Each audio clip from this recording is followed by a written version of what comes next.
Camera number 178 of 365, and I'm very pleased to have this Contax in my collection, Contax 137MD Quartz. It doesn't have the same manual function as another variant of this particular camera, but nonetheless these have tended to elude me, but I finally managed to track one down at a reasonable price. So it features the Contax Yashica mount, and the way we take our lens off is by depressing the lens release. The lens on this occasion is a Tokina zoom 70 to 210, not the best, but suitable for my purposes.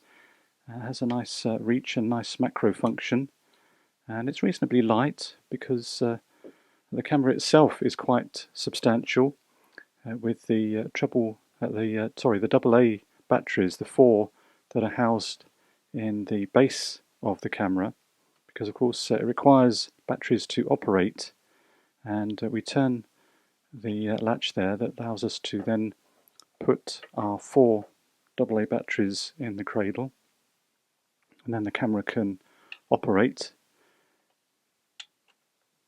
And then we just make sure we close and lock that down.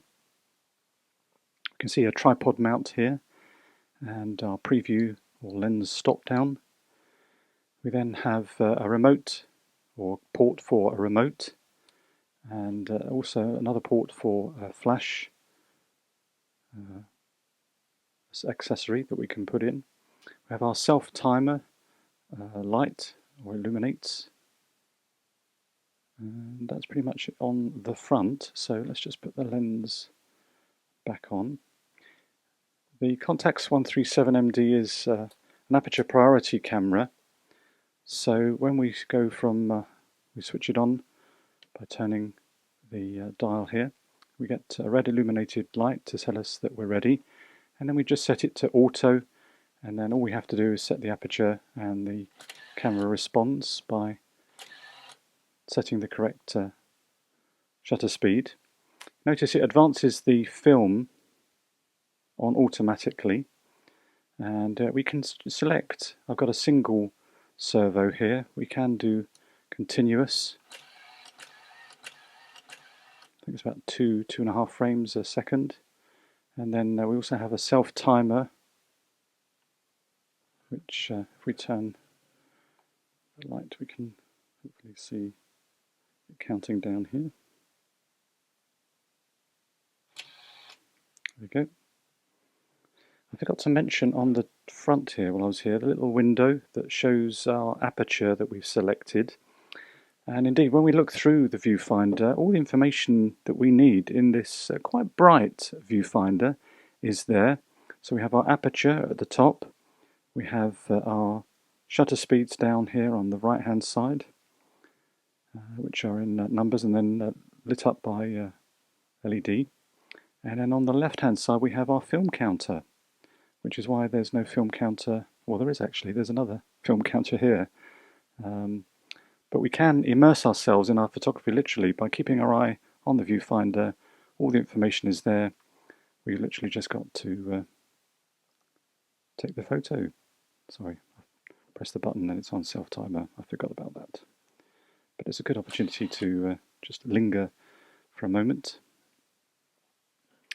Okay, what else have we got here? On the left hand side, as we mentioned, we select it on auto. That becomes aperture priority. We can select our flash synchronization there and bulb mode.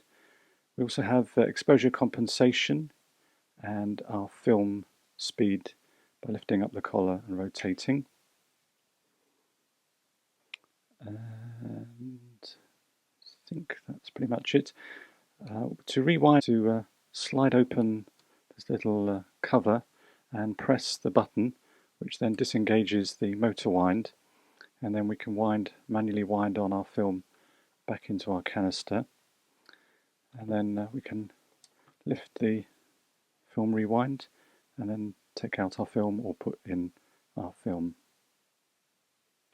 Here we go.